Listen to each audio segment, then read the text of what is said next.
Bismillah, Masya Allah, la yasudu khairat Allah. Bismillah, Masya Allah, la yasudu su'airat Allah. Bismillah, Masya Allah, maka min ni'matin fa min Allah. Bismillah, Masya Allah, la hawla wa la quwwata illa billahil aliyyil azim. Alhamdulillahi bi ni'matihi tatimmus shalihat. Asyhadu an la ilaha illallah wahdahu la syarika lah wa asyhadu anna Muhammadan abduhu wa rasuluh la nabiyya ba'dah. Allahumma shalli wa sallim wa barik ala sayyidina Muhammadin wa ala alihi wa sahbihi ajma'in, amma ba'd. Syukur alhamdulillah, kita panjatkan kehadirat Allah pada kesempatan malam hari ini. Kita kembali hadir dalam majelis ilmu yang mudah-mudahan langkah kita, hadirnya kita, duduknya kita akan menjadi catatan kebaikan kita di sisi Allah. Salawat dan salam semoga dan selalu terlimpah dan tercurah kepada Nabi kita Muhammadin sallallahu alaihi wasallam beserta keluarga, sahabat dan pengikutnya serta yang istiqomah di jalannya.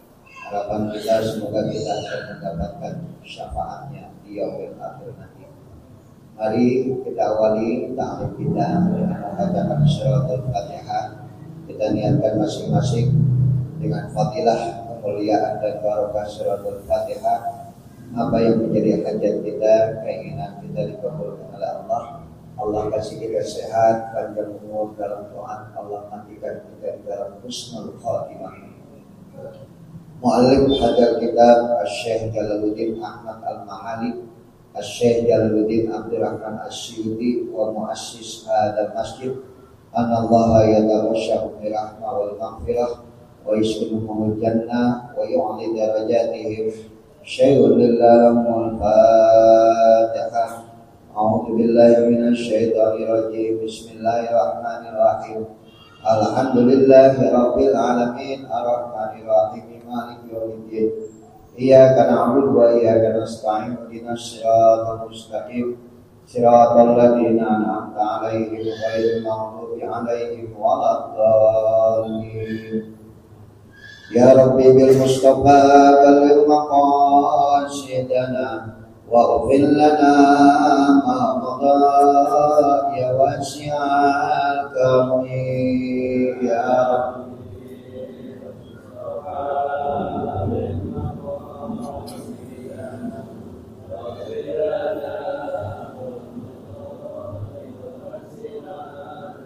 Muhammadun sayyidul kaunaini wasaqalaini wal fariqaini min urbin wa min ajami ya Rabbi.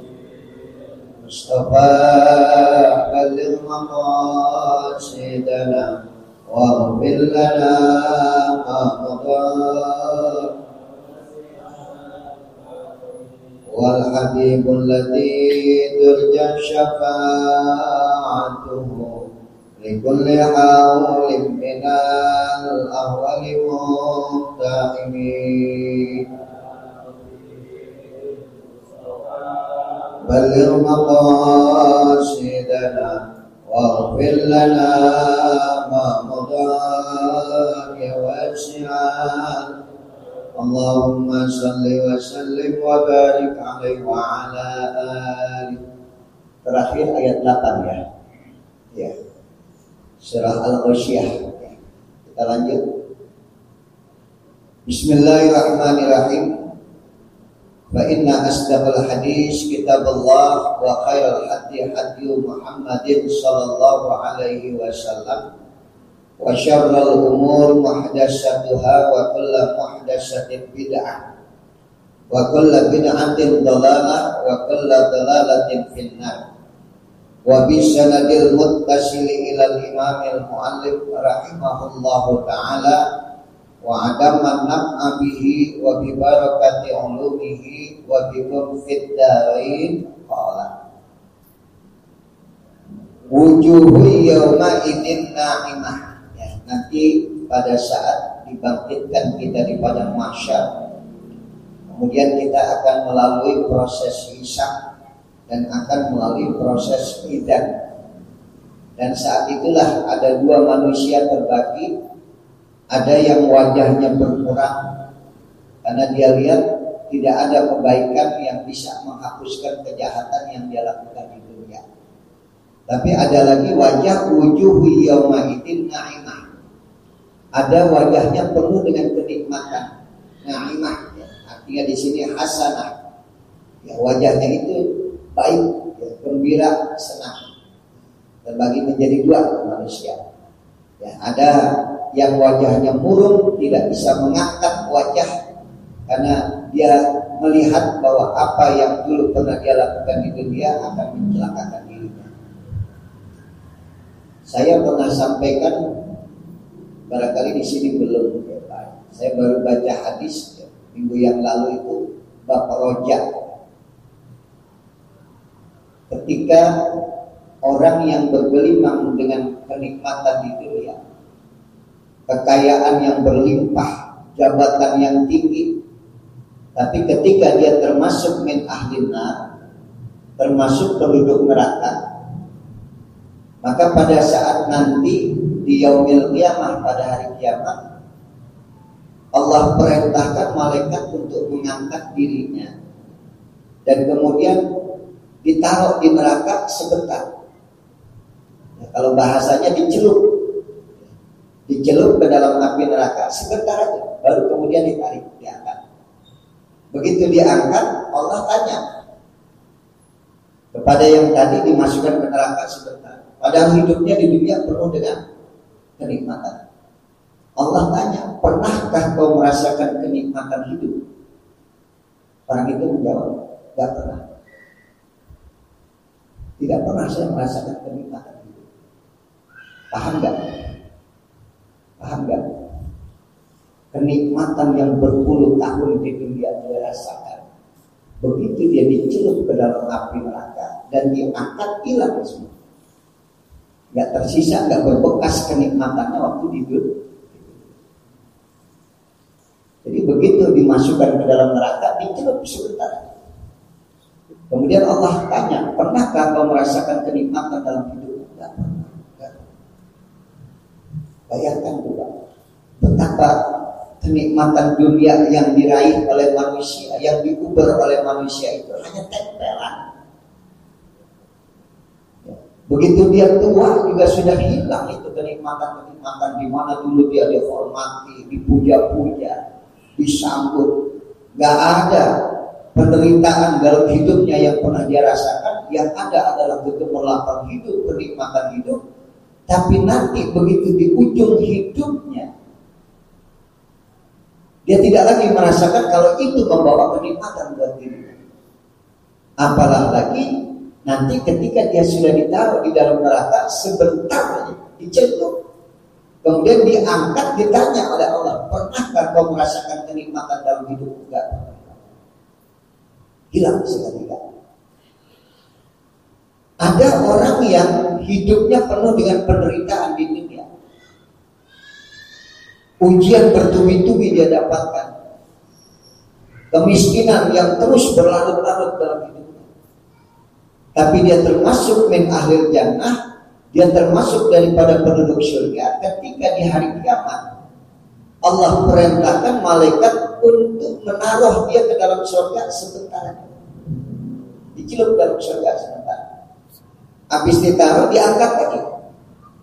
Kemudian Allah tanya kepada orang yang penuh hidupnya dengan penderitaan di dunia, pernahkah kau merasakan penderitaan dalam hidup?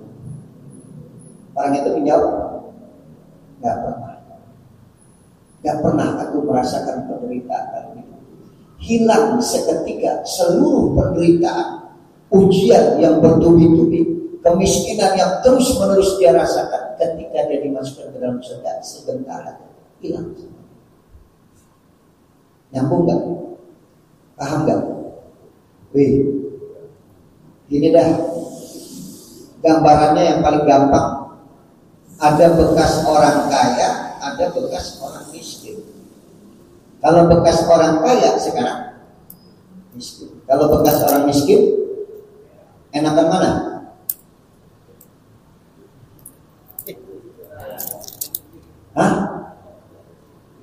Iya nih.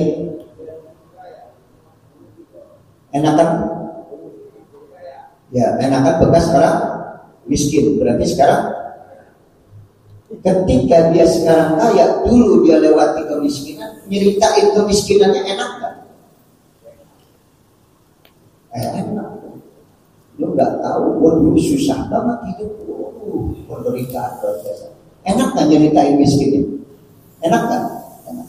Tapi kalau bekas orang kaya sekarang miskin, nyeritain kekayaannya enak kan? Wih, aduh. Kalau dulu saya tuh dihormati orang, dipuja-puja orang. Ente lihat, maaf ya, contoh yang ada betapa hebatnya Sambo kan.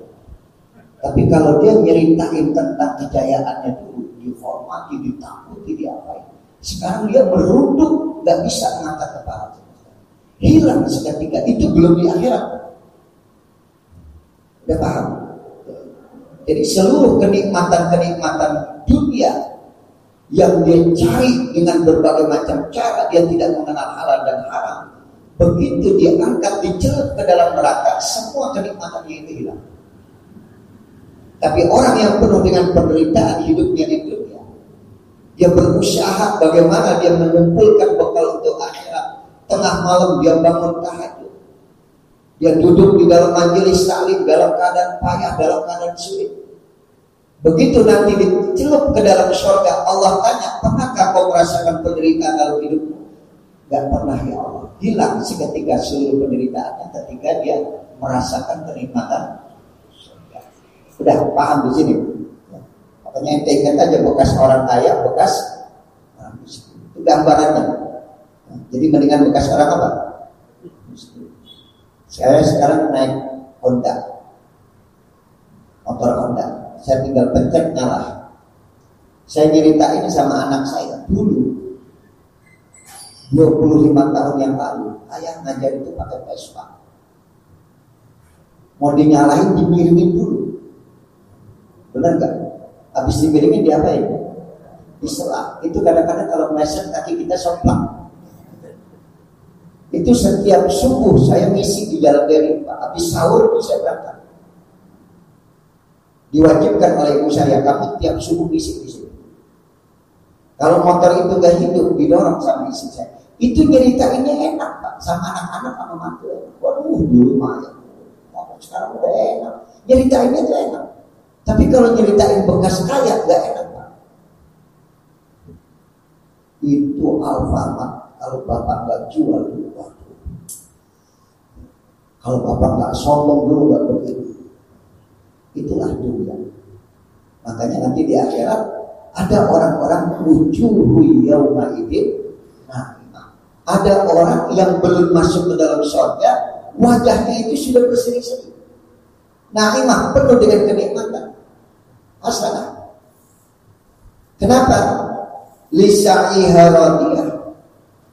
Di dunia binta'ah, ketika di dunia dia taat kepada Allah dalam penderitaan, dalam kepayahan, maka ketika di akhirat dia Allah redha dengan amal-amal ibadah yang dia lakukan. Makanya wajahnya berseri-seri. Ya Allah, ya, wujuhu yawma idzin na'imah lisa'iha radiyah. Ini kita lagi berusaha nih Pak, berusaha untuk meraih surga dengan cara apa? Dengan taat kepada Allah. Setiap majelis kita datang, tengah malam kita tahajud, sholat 5 waktu kita jalani, puasa kita kerjakan, zakat kita keluarkan, taat dengan apa yang menjadi perintah Allah. Mudah-mudahan nanti lisa'iha radiyah, usaha kita itu akan mendapatkan ridha Allah Subhanahu wa taala. Dan dia ridha dengan usaha yang dia lakukan, ternyata buahnya dia dapatkan. Buahnya dia rasakan. Makanya selama kita hidup jangan berhenti untuk melakukan kebaikan, menanam terus kebaikan bekal kita untuk akhirat. Kemarin ya ada acara RPTQ ya pemilihan MTQ di wali kota. Ya kebetulan penceramahnya nggak hadir. Saya sudah diberitahu Ustaz, ya, kalau bisa jangan nggak datang lah. Saya khawatir kiainya nggak hadir dari MUI pusat. Betul nggak hadir? Di situ ada Kapolres diwakili dan juga ada Bapak Wali Kota. Ya. Saya cuma pesan satu, hidup itu jangan berhenti untuk menanam. Mau ente jadi wali kota, mau ente jadi gubernur, mau ente jadi presiden, mau jadi menteri, nanam itu nggak boleh berhenti. Nanam apa? Nanam kebaikan. Karena buahnya nanti kita akan rasakan ketika kita wafat meninggal dunia. Menanam kebaikan akan diikuti oleh orang-orang sesudah kita. Menanamkan contoh yang baik akan jadi catatan.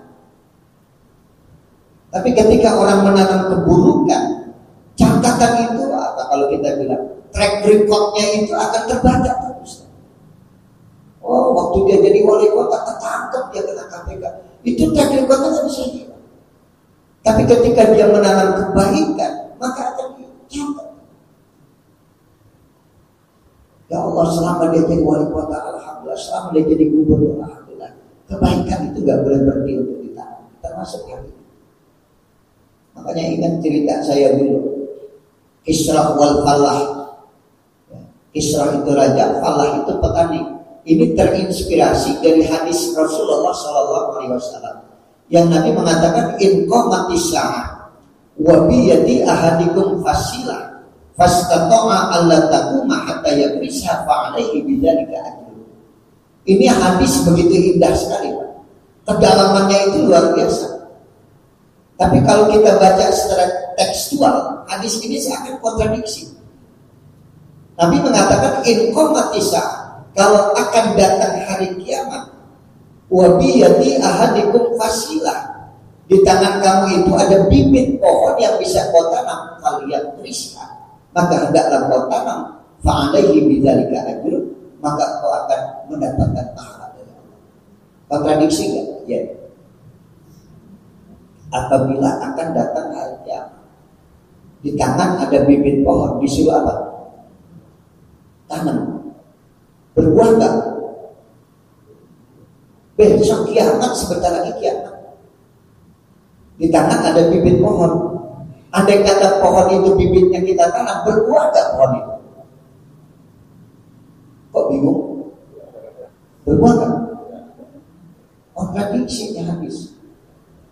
Tapi kenapa Nabi perintahkan untuk menanam? Padahal kiamat sebentar lagi datang. Andai kata besok kiamat, hari ini ada disuruh tanam. Kenapa ini diperintahkan oleh Nabi? Secara logika alam, benih yang kita tanam tidak akan berbuah. Soal berbuah atau tidak berbuah itu bukan wilayah kita. Itu bukan bagian kita. Tugas kita sebagai manusia apa? Paham di sini? Gak boleh berhenti. Mau besok kiamat, mau ketentuan menurut dokter kita besok bakal mati, meninggal dunia karena penyakit kita. Tapi gak boleh berhenti untuk menanam. Mau dia punya jabatan, mau jabatannya sudah selesai, nanam itu gak boleh berhenti. Makanya ada cerita Kisrah wal Falah itu terinspirasi dari hadis itu. Kisrah itu raja, Falah itu petani. Makanya adzan itu jangan hayya alal falah. Kalau hayya alal falah berarti mari kita bertani. Yang benar apa? Hayya alal falah. Mari kita meraih kemenangan, kebahagiaan. Dekat tuh antara bahagia dengan petani, beda tasdid aja. Falah petani, apa kebahagiaan, falah itu petani. Makanya yang harusnya hidup bahagia siapa? Petani. Ya, dia dekat dengan alam, dia dekat dengan Allah, dia tahu ketika dia menanam, siapa yang menumbuhkan benih itu menjadi tunas terus berkembang menjadi batang melahirkan ranting menumbuhkan daun. Itu proses perjalanan pohon itu setiap hari dilihat oleh petani. Dan siapa yang mengirim tikus, hama, orang segala macam. Ketika dia tidak dekat kepada Allah, maka hancur semuanya. Dia selalu berusaha untuk dekat kepada Allah. Makanya yang harusnya bahagia siapa? Petani. Dekat antara falah dengan falah. Ini raja ini keliling, Pak. Kalau dia keliling, dia bawa duit. Kalau dia suka sama orang, dia bagi duit tadi. Pada saat raja ini sedang keliling, dia lihat ada seorang kakek yang tangannya sudah gemetar. kakinya sudah rapuh, tapi kakek tadi masih mencangkul. Raja takjub, kok ini kakek udah mau mati, udah tua seperti ini kok masih nanam. Apa tujuannya? Apa yang dia harapkan? Akhirnya raja turun dari kudanya, dia tanya, "Kek, apa yang sedang Anda lakukan?" "Mafa'alah." "Apa yang Anda sedang lakukan?" Ya, kata kakek tadi, "Ya nanam, lagi nyangkul." Emang ente kagak lihat? Cangkul. Enggak, maksud saya bukan begitu. Apa maksud Anda menanam? Padahal jelas apa yang Anda tanam hari ini Anda tidak akan nikmati hasilnya. Kelihatan dari umur Anda itu Anda nggak akan lama lagi hidup. Tapi kenapa Anda menanam? Oh begini Tuhan, Raja. Benih ini saya tanam dengan harapan, andai kata benih ini nanti tumbuh, kemudian menjadi batang besar, melahirkan ranting, menumbuhkan daun. Ada orang berteduh di bawah pohon yang saya pernah tanam. Saya dapat pahala dari Allah. Dan andai kata pohon ini berbuah, dimakan contoh, dapat pahala saya dari Allah. Kata Raja, subhanallah, panjang sekali pikiran. Wal tandur nafsum ma qaddamat, menata hidup sampai kita. Raja kalau dia ngasih duit, makanya dia keluarkan sekantong uang, dia bagi kepada si kakek tadi sebagai hadiah. Zih anta, ini sekantong uang buat kamu. Si kakek sambil menerima sekantong uang, dia ngomong, "Raja, ya ada apa?" "Alhamdulillah, pohonnya belum saya tanam, alhamdulillah sudah berbuah." Dapat apaan? Hadiah uang. Raja kalau girang ngasih duit, dikasih lagi sama raja, subhanallah, ente pintar banget ya kan. Dikasih duit sekantong lagi, sih marotaksanya, ini sekantong lagi buat kamu. Sambil megang 2 kantong uang, kakek tadi ngomong lagi, "Raja, apa?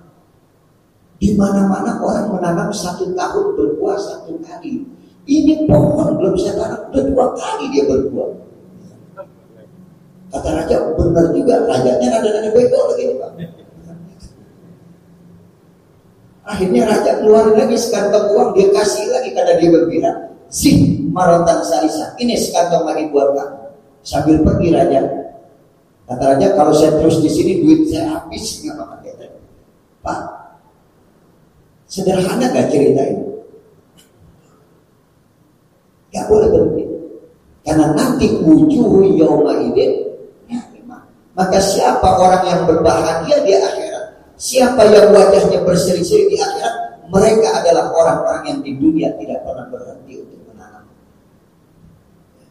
Terus bertanam, terus menanam kebaikan, menyebar kebaikan. Ente sering rekam sebar kebaikan, terus menanam terus kebaikan. Apa yang bisa kita lakukan? Itu tanaman kita. Gak boleh kita ada bosan untuk menanam. Yang suka membantu orang miskin, bantu, jangan berhenti. Suburkan dengan keikhlasan. Ya. Pupuknya tanaman kita itu adalah ikhlas. Kalau kita ikhlas, tanaman itu akan tumbuh menjadi indah, menjadi baik. Makanya wujuhu yauma idzin na'imah lisahiha radiyah. Dia sudah menanam di dunia, dia akan mendapatkan kenikmatan dan keridhaan Allah. Fil akhirah, nanti dia akan ridha dengan nikmat akhirat, 5 rakaat sawabu. Ketika dia melihat ganjaran yang akan dia dapatkan, dia ridha dengan balasan yang Allah berikan. Yang tadi saya kasih gambaran ilustrasinya Pak. Bagaimana? Bukan ilustrasi, kenyataannya nanti di akhirat. Bagaimana ketika dia dimasukkan ke dalam surga, padahal hidupnya penuh dengan penderitaan, begitu dia angkat, ditanya, "Pernah kau menderita?" "Enggak pernah ya Allah." Saking redhonya, baru sebentar aja di dalam surga, kenikmatannya sudah dia rasakan begitu luar biasa. 5 rakaat sawabu. Di akhirat dia lihat ganjaran-ganjaran yang dia dapatkan, pahala-pahala yang dia dapatkan. Jangan ngelihat di dunia belum kelihatan Pak. Di dunia belum kelihatan, nanti di akhirat kelihatan. Ya. Paling dipuji sama manusia. Kalau kita lihat, nggak ada tawabnya di akhirat, nggak ada ganjaran di akhirat. Maka sekali lagi, pupuk dari tanaman itu adalah apa tadi? Keikhlasan. Harus betul-betul ikhlas. Nggak boleh berhenti. Radiyah fil akhirah, dia akan ridha di akhirat. Lima ra'at sawabuhu, ketika dia melihat ganjaran yang dia akan dapatkan. Fi jannatin 'aliyah, di dalam surga yang sangat tinggi. Masya Allah ya. Dia lihat di surga yang bakal dia tempati, begitu tingginya di surga. Ada 100 tingkat. Ya, surga itu ada 100 tingkat. Tingkat pertama, tingkat kedua, tingkat ketiga. Sampai nanti tingkat yang ke-100 itulah tempatnya para aulia, para anbiya, para orang-orang yang terpilih dari yang dipilih oleh Allah. Di atasnya adalah arsy-Nya Allah. Wasi'a kursiyyus samawati. Ya, arsy-Nya Allah. Ya. Itu nanti di bawahnya surga yang tingkatan 100. Ada yang paling bawah, tapi tetap dalam keadaan tinggi sekali, nggak terjangkau. Ya.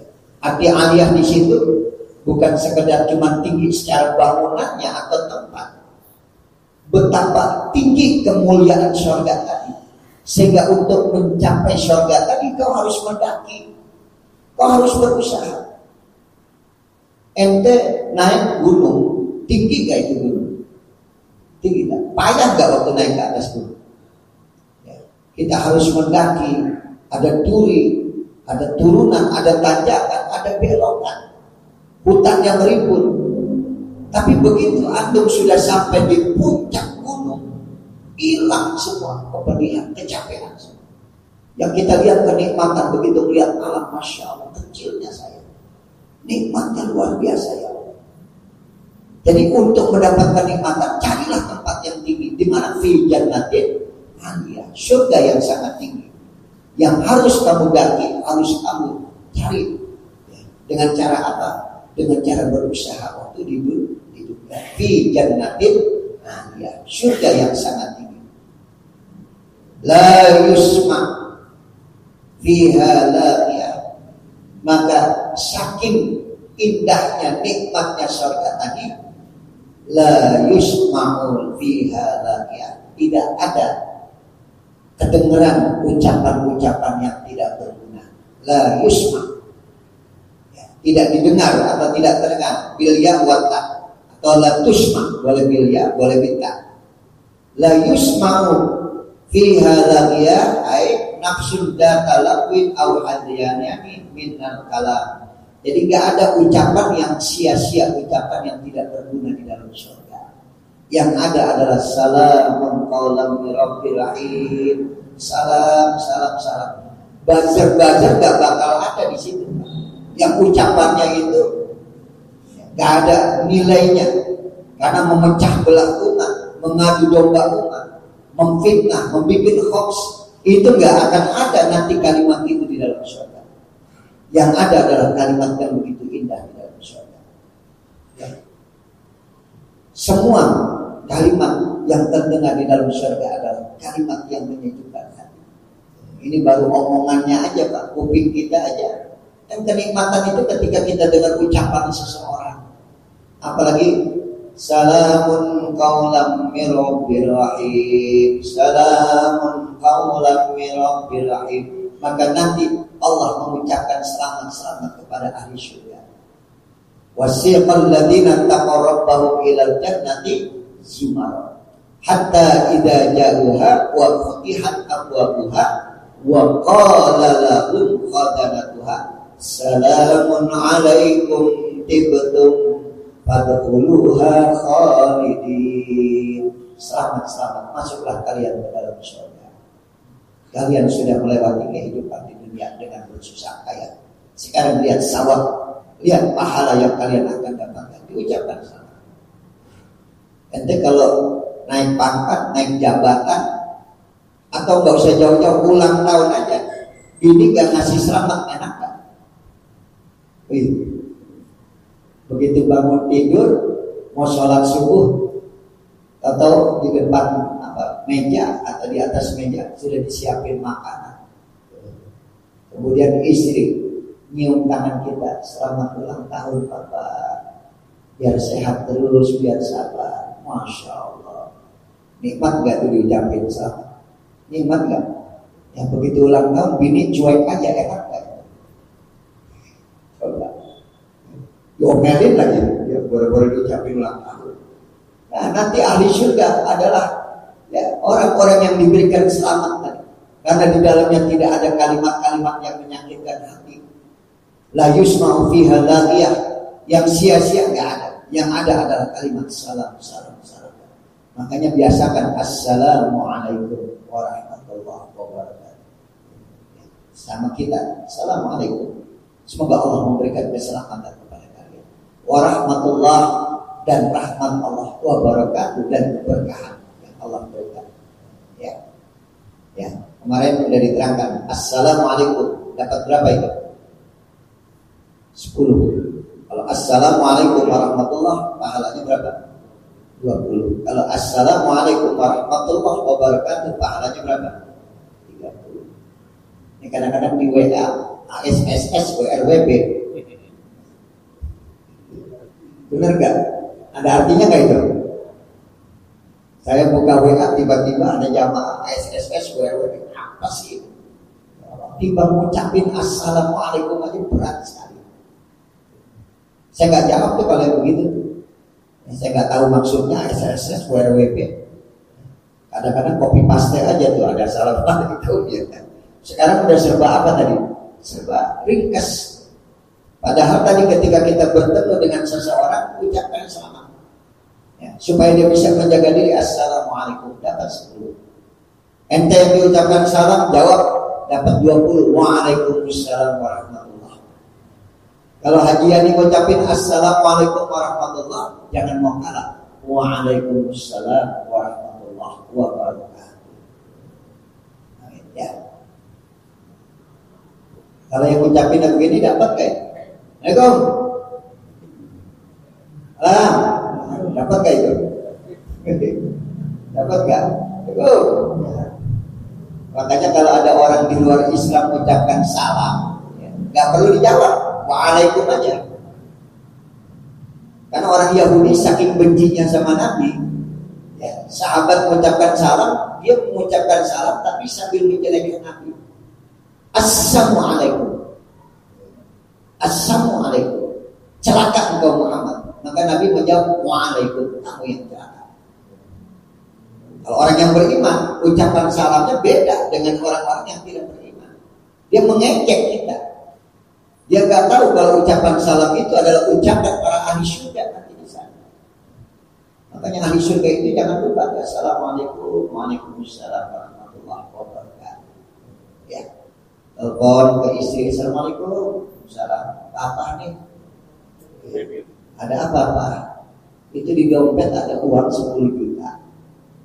Buat mama beli emas terserah mana. Istri pasti jawabnya waalaikumsalam warahmatullahi wabarakatuh. Benar gak? Jadi coba biasakan kalimat-kalimat itu kita ucapkan. Ya, jangan tinggalkan doa. Ya, itulah ucapan ahli surga. Fi jannatin 'aliyah, dia berada di dalam surga yang sangat tinggi. La yusma'u fiha laghiyah. Tidak didengar di dalamnya kalimat-kalimat yang tidak berguna, tidak bermanfaat. Fiha ainun jariyah. Maka di dalamnya ada sungai atau ada air, mata air. Ainun jariyah. Bilma bimakna uyunun. Ya, ente mau ngambil air itu gak pakai pompa lagi. Semua air yang keluar itu betul-betul mata air yang keluar. Fiha ainun jariyah. Ya, air yang mengalir. Fiha ainun jariyah, dan ada di dalamnya air-air yang mengalir. Kemarin saya ke Cibodas ya, beli pohon gitu, ya, buat salah satu masjid ya. Nah, itu saya ke tempat ke petaninya langsung. Gitu, ke petaninya langsung. Saya bilang saya mau ambil air wudhu. Itu ada kamar mandi. Itu saya ke kamar mandi nggak ada pakai ini, pakai apa? Keran. Dia cuma pakai peralon aja. Saya bilang ini nggak ditutup lah, jangan. Gitu. Jangan ditutup, itu buat orang bawah nanti ke bawah. Mantap.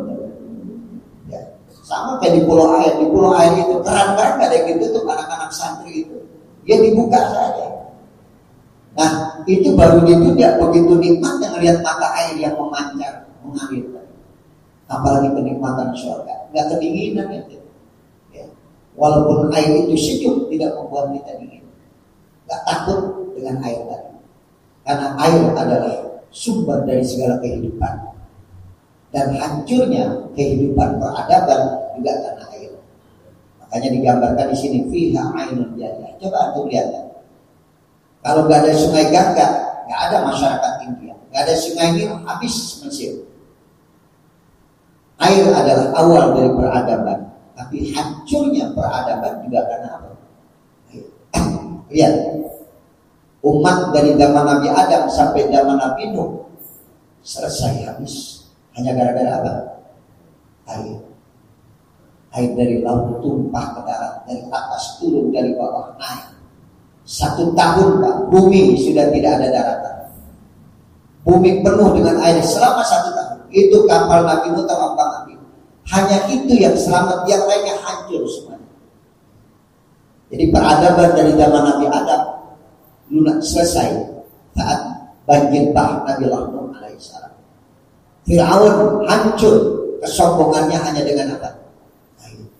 Wa aqrabna ala Fir'aun, kami tenggelamkan Fir'aun dengan air. Fiha ainun jariyah, maka di dalam surga ada mata air yang mengalir. Fiha sururun marfu'adata wa qadaru wa qadaran wa mahallan, ya. Maka disiapkan nanti di dalam surga adalah dipan-dipan yang tinggi. Ini yang ente lihat sehari-hari, Pak, ya. Nah, dalam kehidupan kita, itu digambarkan juga di sini di surga seperti itu. Mencari air, ada mata air. Dipan ada, tinggi dipan. Ya. Artinya dipan itu kan tempat tidur. Masih ingat Pak?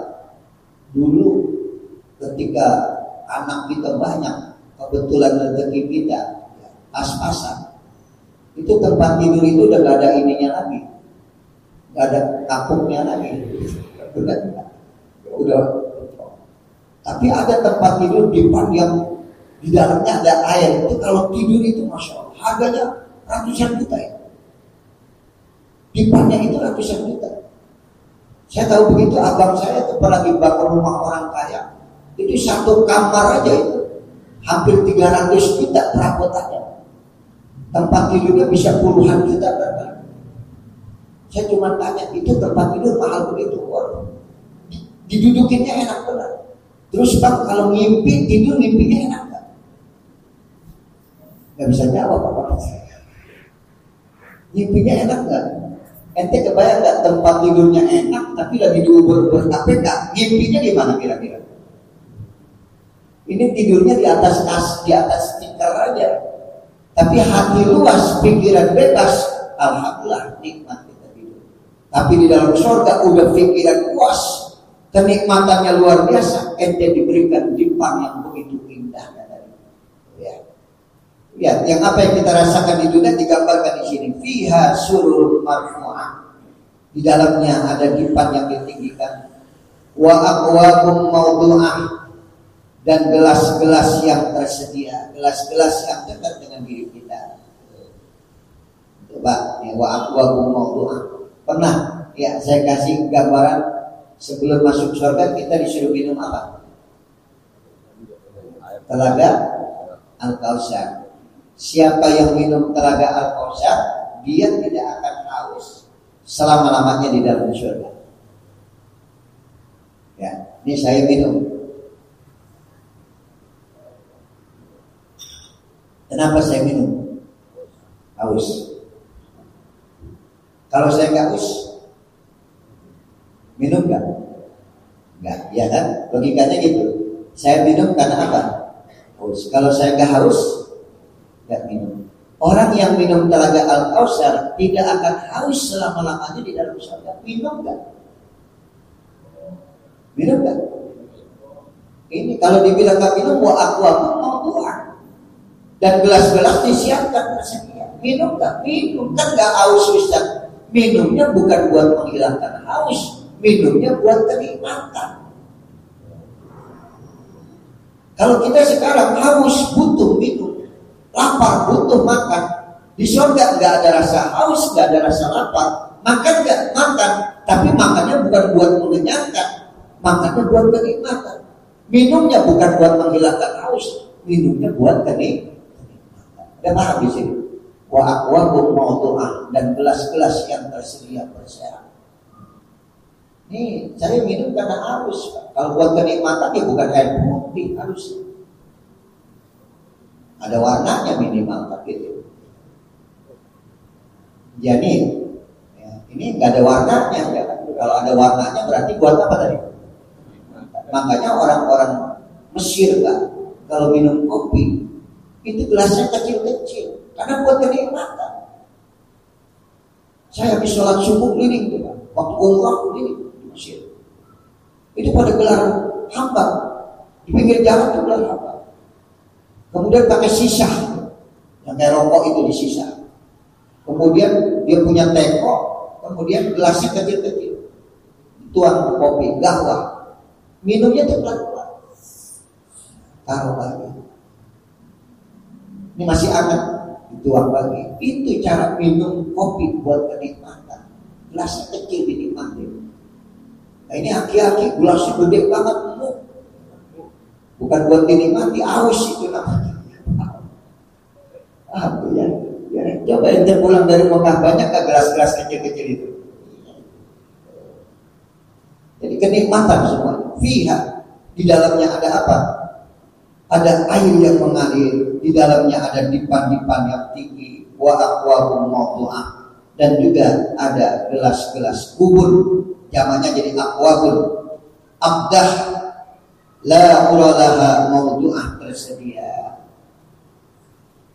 Ya. Wa aqwabun mawdu'ah. Wa namariku masfufah, dan juga di dalam surga ada bantal-bantal yang tersusun. Dikasih gambaran tentang yang nalar kita masuk nih Pak, tentang surga. Yang ente merasakan kenikmatan, dengan itu digambarkan di surga seperti itu, supaya nyambung pikiran ente ya. Bahwa ada gelas, kemudian ada tempat tidur, ada bantal, kan enak ya. Kenikmatan yang paling nikmat itu apa? Apa? Tidur. Kenikmatan yang paling nikmat itu. Hidup susah, kebelangsang, miskin, tidur hilang semua. Betul kan? Itu ibu saya dirawat di rumah sakit Islam 3 bulan.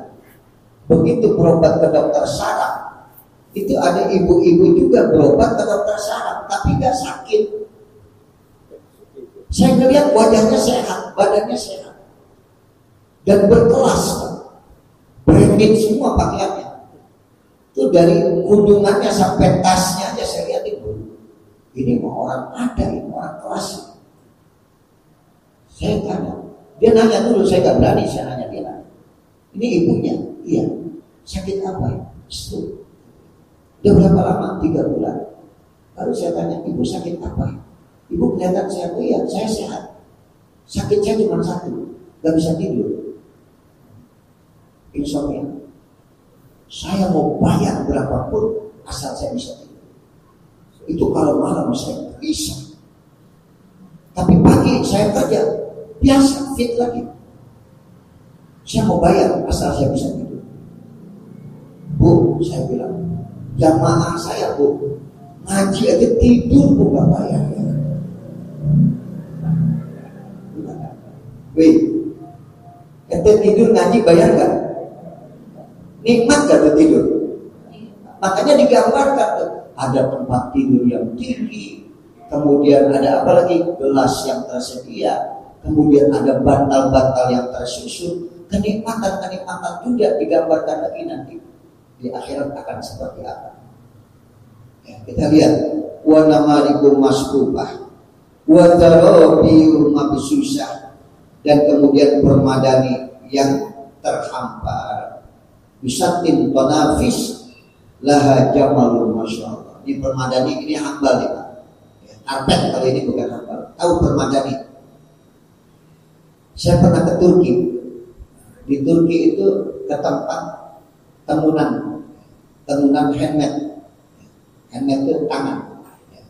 Jadi buatan tangan. Itu cara dia menyajikan. Itu jago sekali. Digulung set. Kasih lihat, kita lihat. Saya pegang, tebelnya luar biasa. Dia bilang ini buatan tangan. Dibuatnya selama 1 tahun.